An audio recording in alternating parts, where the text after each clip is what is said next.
குரு சொந்தங்களுக்கு வணக்கம். இன்னைக்கு நேர்காணல நம்மளோட இருந்திருப்பார் முன்னாள் பிரதமர்ல இருந்து இந்நாள் பிரதமருக்கு நம்பிக்கை உடையவர் நம்ம குருஸோட பிதாமக மூத்த பத்திரிகையாளர் திரு டெல்லி ராஜகோபால் அவர்கள்.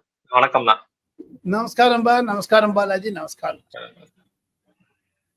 உலகம் யாவையும் தாமுலவாக்கலும் நிலைபெறுத்தலும் நீக்கலும் நீங்களா அழகிலா விளையாட்டுடையார் அவர் தலைவர் அன்னவர்க்கே எமது சரண் நாங்களே என்று ராமனை கம்பராமாயணத்தில் முதல் பாசுரத்தை படித்து திருச்செந்தூர் முருகனுக்கு வெற்றிவேல் வீரவேல் என்று வணக்கம் செலுத்தி ஆதீனங்கள், கிராம தேவதைகள் மற்றும் பல முன்னணியில் இருக்கக்கூடிய 63 நாயன்மார்கள், இந்த ஆழ்வார்கள் அனைவரையும் சேர்த்து வணக்கம் தெரிவித்து சேவித்து அவர்களிடம் ஆசி பெற்று குரு தமிழ் வீரர்கள் ஸ்ரீ ஐயர், கார்த்திக் போன்ற நேயர்களுடைய வாழ்க்கை சிறப்பாக ஓங்கி உலகளந்த உத்தமன் பேர்பாடி என்ற அளவிற்கு இருக்க வேண்டும் என்று பிரார்த்தித்து இன்று நான் 3 முக்கிய செய்திகளை, பரபரப்பான செய்திகளை சொல்ல இருக்கிறேன். கார்த்திக், நீங்க கேளுங்க, நான் சொல்ல ஆரம்பிச்சுடுறேன். நன்றிண்ணா. முதல் கேள்வி நம்ம பார்த்திருப்போம். என்போர்ஸ்மெண்ட் டைரக்டரேட் இங்க இப்ப இருக்கிற அமைச்சர் திரு கே நேரு அவர்களோட துறையில முறைகேடு நடந்திருக்கு. இதுலதான் அந்த போஸ்டிங்ல ஒவ்வொரு வாட்டர் டிபார்ட்மெண்ட் போஸ்டிங்ல ஒவ்வொரு போஸ்டிங்க்கும் கிட்டத்தட்ட 25 லட்சத்துல இருந்து 35 லட்சம் லஞ்சமா பெறப்பட்டிருக்கு அப்படிங்கிறாங்க. அண்ணாமலை அவர்கள் 888 கோடின்னு அவரு மேற்கோள் காட்டுகிறார். என்ன நடக்க போகுது? இத தமிழக அரசோ தமிழக டிஜிபி காவல்துறையோ எஃப்ஐஆர் பதிவு பண்ணுமா? குரு தமிழ் நேயர்களுக்கு ஒரு பரபரப்பு செய்தி. என்போர்ஸ்மெண்ட் டைரக்டரேட் தமிழக டைரக்டர் ஜெனரல் ஆஃப் போலீஸுக்கு எழுதிய கடிதம் முதலமைச்சருடைய பார்வைக்கு எடுத்து செல்லப்பட்டது என்று நான் கேள்விப்படுகிறேன் டிஜிபியால். ஆனால் முதலமைச்சருடைய கருத்துக்கள், அவருடைய அணுகுமுறைகள் எல்லாம் மூடப்பட்டிருக்கின்றன. இருட்டறையில் இருக்கிறார் முதல்வர். அவருடைய எண்ண அலைகள் எல்லாம் என்ன ஆருக்கும் என்று தெரியவில்லை. ஏதோ பேசுகிறார். தமிழகத்தில் இருக்கக்கூடிய 13 மந்திரிகள் மீது என்போர்ஸ்மெண்ட் டைரக்டரேட் கேஸ் நடக்கிறது. அதை தவிர 8-9 எம்பிக்கள் மீது இருக்கிறது. ஆக மொத்தம் திமுக அரசு ஊழல் அரசு என்பதை உருவாக்கியது தமிழகத்தில் இருக்கக்கூடிய திமுக அரசில் அதிமுக எம்எல்ஏக்கள், எம்பிக்கள், அவங்களுடைய பார்வையில் இருந்தவர்கள் இன்று திமுகவில் சேர்ந்து வாஷிங் மெஷினில் சலவை போட்டு விட்டார்கள். செந்தில் பாலாஜி போன்றவர்கள், ராஜகண்ணப்பன் போன்றவர்கள் மற்றும் பெரியசாமி போன்றவர்கள் எல்லாம், ரகுபதி கூட அம்மையார் ஜெயலலிதாவிடம் உருவாக்கப்பட்டவர்கள். அவங்களுக்கெல்லாம் வாஷிங் மிஷினில் போயிடுச்சு, சலவை ஆயிடுச்சு, கிளீன் ஆயிடுச்சு. இவர் சொல்றாரு என்ன பிஜேபியில போச்சு. எல்லாம் இருக்கட்டுங்க கார்த்திக். இந்த ஊழல்ல திமுக வெளிவருவது கடினம். இருப்பினும் முதலமைச்சர் வேண்டுமென்றே எஸ்ஐஆர், ஸ்பெஷல் இன்டென்சிவ் ரிவிஷனை பற்றி பேச ஆரம்பித்திருக்கிறார். அதில் திராவிட முன்னேற்ற கழகம் சிக்கலாக மாற்றிக்கொண்டு விட்டது. நாம் இருவரும் பேசிக்கொண்டிருக்க சமயத்தில் பட்நாயக் என்று சொல்லக்கூடிய தமிழக தேர்தல் அதிகாரி ஒரு கூட்டத்தை நடத்தி ஆரம்பித்து முடித்து விட்டார். 4ஆம் தேதி அன்று திமுக கூட்டத்திற்கு தாவேகாவை அழைத்திருக்கிறார்களாம். எப்படி பாருங்க, கரூருக்கு போன போது கேள்வி கேட்டாங்க, இப்ப அவங்களே வாங்குறாங்க. அப்போ இவங்களும் வரேன்னு சொல்லிட்டாங்க தாவேகாவும். இப்போ புது காதல் மோதல் வர ஆரம்பிச்சிருச்சு. போட்டோம். இந்த எஸ்ஆர் விஷயத்துல திமுகவுடைய இரட்டை நிலைப்பாடு வெளியே வந்துவிடும். இதே ஓட்சோரிக்காக பீகார் போனாரு முதலமைச்சர். ராகுல் காந்தியுடன் பயணம் செய்யல, ஒரே ஜீப்ல தேஜஸ்வி யாதவோட நின்று பண்ணாங்களே. இப்ப இவர் பண்ற போராட்டத்துக்கு ராகுல் காந்தி வருவாரா? போதாத வரைக்கும் இவர் பீகார் போவாரா பிரச்சாரத்துக்கு? அங்க போனா சனாதனம், ஹிந்தி எல்லாம் அடிபட்டு போடும். இத்தனை விஷயத்த நடுவில் வச்சுட்டு, இவ்வளவு ஊழலை தள்ள வச்சுட்டு இவர் மிரட்டுறாரு. மு.க. ஸ்டாலின் அவர்கள், நான் முத்துவேல் கருணாநிதியுடைய மகன் மு.க. ஸ்டாலின் இருக்கட்டும், யார் வாங்கினாங்களா? நான் கூட ராமபத்ரனுடைய மகன் ராஜகோபால்னு சொல்லிக்கலாம். கார்த்திக் கூட உங்க அப்பா பேர் சொல்லிக்கலாம். இதுல என்ன இருக்குது? ஒவ்வொருத்தருக்கும் அப்பா பேர் இல்லாத இருக்கும் என்ன? ஒன்று முக்கியமான செய்தி, திமுக எஸ்ஐஆர் விஷயத்தில் சிறுபான்மையினருக்கு உதவி செய்வதற்காக திருட்டு போட்டுருந்தாங்களே 2021, 2019, 2024 3 தேர்தல்களில் 39 லோக்சபா 180 சீட்டுகளை பெற்ற திமுக ஓட்டு சொல்லி வந்ததுங்க. ஓட்டு திருட்டினா வந்தது. அது யார் ஓட்டு திருடினாங்க? டிஎம்கே. ஏடிஎம்கே ஓட்டியா, இல்ல தாவேகா ஓட்டியா, விஜய் ஓட்டியா, இல்ல நரேந்திர மோடி ஓட்டியா? ஆக மொத்தம் எஸ்ஐஆரில் அவர்களால் பேச முடியல. ஒன்னே ஒண்ணு, தைரியம் இருந்தால் திராணி இருந்தால் எல்லா தமிழ்காரனும் பேசுவாங்க. ஸ்டாலினும் பேச ஆரம்பிச்சிருக்காரு. தமிழகத்தில் இருக்கக்கூடிய black development officers, district electoral officers, இவங்களெல்லாம் நாங்க சர்வீஸ் கொடுக்க மாட்டோம்னு ஒரு ஆணை போட சொல்லுங்க பார்ப்போம் தமிழ்நாடு அரசாங்கத்துக்கு. மத்திய அரசாங்கத்தினுடைய தேர்தல் களத்தில் ஆர்டிகல் 324(c) அதைத்தான் தேர்தல் கமிஷனர் ஞானேஸ்வர் மீண்டும் மீண்டும் சொல்லுகிறார்.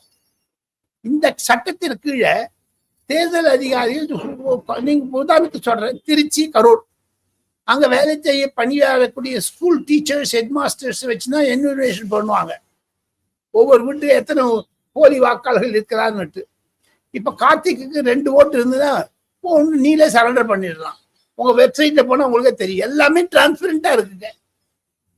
இங்க ஒவ்வொரு தெரு பேரு போட்டுட்டு உங்க பேரு போட்டு அந்த ஐடியை போட்டீங்க, உங்க பேர் வந்துடும், டேட் ஆஃப் பர்த் போட்டா வந்துருக்கும். அவ்வளவு சுலபமா பண்ணி கொடுத்துருக்காங்க தேர்தல் கமிஷன்ல. இதை விட்டுட்டு ஓட்டு சோரிங்கிறாங்க. எங்கேயும் ஓட்டு சோரி தெரியல. இது சிறுபான்மைகள் முஸ்லிம்களை பெருமிதப்படுத்தி அவர்களை பயமுறுத்துவதற்குத்தான் இந்த விஷமம் என்று தான் தெரியும். ஒன்னே ஒண்ணு, நான் ஒரே ஒரு விஷயம் கேள்விப்பட்டேன். தமிழகத்தில் 4 அரசியல் தலைவர்கள் 2 இடத்தில் ஓட்டு வச்சிருக்கிறாங்க. இப்ப பிரசாந்த் கிஷோர் கல்கட்டால 1, பட்னால 1 வச்சிருக்காரு. பவன் கேரா என்று சொல்லக்கூடிய வச்சிருக்காரு. முதல்ல ராகுல் காந்தி இருக்குன்னு சொன்னாங்க. அதே மாதிரி தமிழகத்தில் இருக்கக்கூடிய 4 அரசியல் தலைவர்களுடைய ஓட்டுகள் 2 இடத்தில் வைத்திருக்கிறார்களாம். சென்னையிலும் 1, அவங்களுடைய ஊர்லயும் 1. அதெல்லாம் எக்ஸ்போஸ் பண்ண போறாரு ஒரு பாஜக தலைவர் என்று நான் கேள்விப்பட்டேன். அது உண்மையா என்பதை ஓரிரு தினங்களில் வெளியே வந்துவிடும்.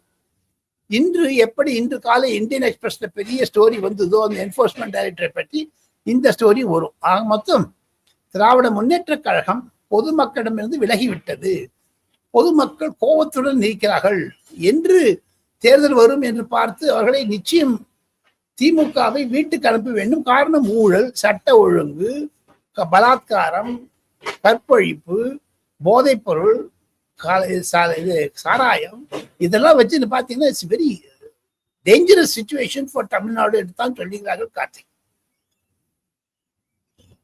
நீங்க சொல்ற மாதிரி எலெக்ஷன் கமிஷன் வந்து தன்னோட 12 இடத்துல நாங்க அடுத்தது எஸ்ஐஆர் ஆரம்பிக்க போறோம் சொன்ன உடனே இரவோடு இரவா வந்து அனைத்து கட்சி கூட்டம் வந்து ஃபர்ஸ்ட் அவங்க கூட்டணி கட்சிகள் கூட்டம்லாம் வந்து அதை வந்து எதிர்க்க ஆரம்பிச்சிருக்காங்க திமுக. கிட்டத்தட்ட சிஏஏ என்ஆர்சி மாதிரி சிறுபான்மையினருக்கு ஒரு அச்சுறுத்தலான இது. கூடுதலா வந்து இதுல பட்டியல மக்களையும் கூட சேர்த்திருக்காங்க. அந்த இது இங்க செல்லுபடி ஆகுமா தமிழகத்துல? ஆகாது, செல்லுபடி ஆகாது, நம்பிக்கையாகாது. சும்மா சொல்லுவாங்களே தவிர தைரியம் இருந்ததுன்னா திமுக அரசு திராணி இருந்ததுன்னு சொல்றாரு மு.க. ஸ்டாலின். மோடி சொல்றாரு, மோடி திருப்பி கேட்கிறாரு, நீ வந்து ஸ்கூல் டீச்சர்ஸ் கொடுக்குவான விட்டுருங்க, எலெக்ஷன் வந்து எஸ்ஐஆர் வாண்டான்னு கேரளால அசம்பிளியில் ரெசல்யூஷன் போட்டிருக்காங்க. இவங்க ரெசல்யூஷன் ஸ்பெஷல் சிறப்பு சட்டமன்றத்தை கூப்பிட்டு போடுவாங்களா, ஏதாவது ஒரு டிராமா பண்ணுவார் பாருங்க மு.க. ஸ்டாலின். ஏடிஎம்கே போறது இல்லைங்க. எதற்காக தாவேகா போகிறது, எதற்காக பாஜக போவது இல்லை, எதற்காக பாமக போவது இல்லை? அதெல்லாம் காரணம் இருக்குல்ல, ஜனங்க கேட்பாங்கல்ல. எடப்பாடி பழனிசாமி ஒரு எதிர்கட்சி தலைவர், அவருக்கு இந்த சிறுபான்மையினர் ஓட்டு போகணும், எல்லாருக்கும் சிறுபான்மையினர் ஓட்டு போகணும். அந்த 15% சுத்தி அடிக்கிறாங்க, மீதி 85% விட்டாங்க. அதைத்தானே யோகி ஆதித்யநாத் சொன்னாரு, 80-20 எது உனக்கு முக்கியம்னு. தமிழ்நாட்டில் அந்த நிலைமை வந்துருச்சு பாருங்க. அடுத்தது இன்னொரு முக்கியமான அரசியல், தமிழக அரசியல்ல நடந்த விஷயம் வந்து கரூர்ல பாதிக்கப்பட்ட மக்களை வந்து விஜய் அவர்கள் மகாபலிபுரம் அழைத்து அந்த மக்களை வந்து சந்திச்சிருக்காரு. அந்த சந்திப்புல ஏகப்பட்ட விஷயம் சொல்லப்படுது. அவர் வந்து மன்னிப்பு கேட்டாரு, காலில் விழுந்தார் அப்படின்னு. பட் அந்த சந்திப்புல என்ன நடந்தது, அடுத்த கட்ட நகர்வு விஜய் என்ன செய்ய போகிறார்? இன்று தாவேகாவினுடைய கூட்டம் நடந்தது. அதில் எல்லாம் விசாரிச்சிருக்காங்க. 6ஆம் தேதியிலிருந்து 10ஆம் தேதிக்குள்ள இந்த தமிழ்நாட்டினுடைய வெற்றி கழகத்தினுடைய எக்ஸிகியூட்டிவ் கமிட்டி மீட்டிங்கினுடைய மினிட்ஸை எடுத்துட்டு வக்கீல்கள் டெல்லி வந்து அங்கு தேர்தல் சின்னத்திற்கு விண்ணப்பம் செய்ய இருக்கிறார்கள். அதற்காகத்தான் இன்று இந்த கூட்டம் நடத்தியதாக நான் கேள்விப்படுகிறேன். அந்த தேர்தல் சின்னம் mike, cricket bat, bus, auto rickshaw போன்றவெல்லாம் வச்சிருக்காங்க. அதுல ஏதாவது ஒன்று சூஸ் பண்ணிக்கன்னு சொல்றாரு. கிரிக்கெட் பேட் தான் சொல்றாங்க, இல்ல ஆட்டோ ரிக்ஷான்னு சொல்றாங்க. ஸோ இது கிடைச்சிடுச்சுன்னா ஒன்னொன்னு ஸ்டெப் பை ஸ்டெப்பா போவாரு. கரூர் விஷயத்துல மன்னிப்பு கேட்டுட்டு அப்புறம் இனிமேல் அப்போசிஷன் பார்ட்டிஸ், அதாவது டிஎம்கேவோ விடுதலை சிறுத்தை கட்சிகளோ ஒன்றும் பேச முடியாது. விஜயை கண்டு நடங்குறாங்க எல்லாரும். என்னன்னு தெரியல. அரெஸ்ட் பண்றேங்கிறாங்க. எஃப்ஐஆர்ல அவர் பேர் போட முடியல இந்த அரசாங்கத்தால. என்னங்க சிபிஐ வந்த உடனே தமிழ் வெற்றி கழகத்திற்காரங்க மேல கேஸ் போட்டாங்க. தமிழ்நாடு அரசு அவங்க மேல கேஸ் போட மாட்டேங்கிறாங்க. ஆக மொத்தம் ஏதோ ஒரு சிக்கல் இருப்பதாகத்தான் நான் அறிகிறேன். கார்த்திக், காணொல இறுதியான கேள்வியா, ஒரு பக்கம் வந்து ராகுல் காந்தி அவர் வந்து விஜயோட பேசிக்கிட்டு இருக்காரு. சீனியர் தலைவர்லாம் வந்து தாவேகா கூட தான் கூட்டணி போகணும்னு நினைக்கிறதாவும், ஆனா அதை அறிந்தாரா என்னன்னு தெரியல. ஒரு கூட்டத்துல முதல்வர் ஸ்டாலின் அவர்கள் சொல்றாரு, என்னை சகோதரன்னு ராகுல் காந்தி அவர்கள் அழைப்பாரு, அதனால எந்த மாற்றமும் கூட்டணியில வராது அப்படின்னு. புகைச்சல் இல்லாம, எதுவுமே இல்லாம புகையாது. என்ன நடக்குது கூட்டணிக்குள்ள? தமிழகத்தில் கண்டிப்பாக கீழ்மட்டத்தில் இருக்கக்கூடிய காங்கிரஸ்காரர்கள் திமுக வெளியே வர வேண்டும் என்ற எண்ணத்துடன் இருக்கிறார்கள். அது வெளிப்படையாக தெரிகிறது. காரணம், திமுக அரசு பொதுமக்களிடமிருந்து விலகிவிட்டது. ஆன்டி இன்கம்பன்சி இருக்கிறது. திமுக காரனே சொல்றாங்க. இன்று தேர்தல் வைத்தால் இருக்கக்கூடிய நிலவரத்தை பார்த்தால் எடப்பாடி பழனிசாமி அவர்களுக்கு 85 முதல் 90 சீட்டு வரும். விஜய் அவர்களுக்கு 30-35 சீட்டு வரும். மற்ற கட்சிகளுக்குள்ள வரும். திமுகவிற்கு 20-25 சீட்டு வரும் என்று திமுக காரனுக்கே ஒரு அனாலிசிஸ் பண்ணி வச்சிருக்காங்க. இப்ப மு.க. ஸ்டாலின் 200 வரும் சொல்லிட்டு இருந்தாரு. ஏன் இப்ப வரவே இல்லைங்க? இப்பெல்லாம் சொல்றதே கிடையாது அவரு.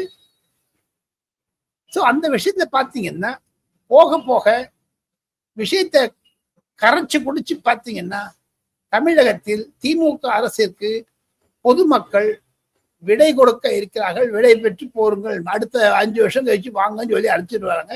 அது விஜயினுடைய தாக்கம் அதிகமாக இருக்கும். எடப்பாடி பழனிசாமியினுடைய 200 அசம்பிளி தொகுதிகளுக்கெல்லாம் அவர் சென்று வந்து விட்டார். திமுக அரசுல தினமும் ஒரு ப்ரோக்ராம் வச்சிருக்காங்க. என்னோடவா உன்னோட போ, அவனோட இது இவனோட இருக்காது. இது மாதிரிதான் பண்றாங்க. ஓரணியில் ஏரணியில், ஏணியில் கழுத்தில், கயற்றில் இது கயத்தை ஒரு கயறு தான் உனக்கு கடைசிய தொங்குறது. இந்த மாதிரியான ஒரு கோஷங்களை வைத்துக் கொண்டு திமுக அரசு தன்னுடைய நிலைப்பாட்டை வெளிக்கொண்டு வருவேமே. ஆனால் தமிழகத்தில் இளைஞர்கள் திமுக எதிராக பொங்கி எதிர்கிறார்கள். நான் இந்த 1967 தமிழ்நாடு அரசியலை பார்த்திருக்கேன். இப்ப இருக்கிற ஒரு எழுச்சி வேற எப்பவுமே இருந்தது கிடையாது கார்த்திக். எஸ்பெஷலி விஜய் வந்த பிறகு. தாங்கள் கேள்வி கேட்டீர்கள், கரூருக்கு பிறகு விஜயினுடைய மவுசு கூடிவிட்டது என்று தான் தெரிகிறது. விஜயை கண்டால் பயப்படுகிறார்கள் திராவிட முன்னேற்ற கழகத்தினர். காரணம், விஜய்க்கும் செந்தில் பாலாஜிக்கும் தான் சண்டை, விஜய்க்கும் உதயநிதிக்கும் தான் சண்டை. இது வளர ஆரம்பித்து விட்டது. ஆனால் கண்டிப்பாக தமிழகத்தில் திமுக வீட்டுக்கு அனுப்புவது உறுதி, பொதுமக்கள் வாக்காளர்கள் என்பதுதான் என்னுடைய கருத்து கார்த்திக்.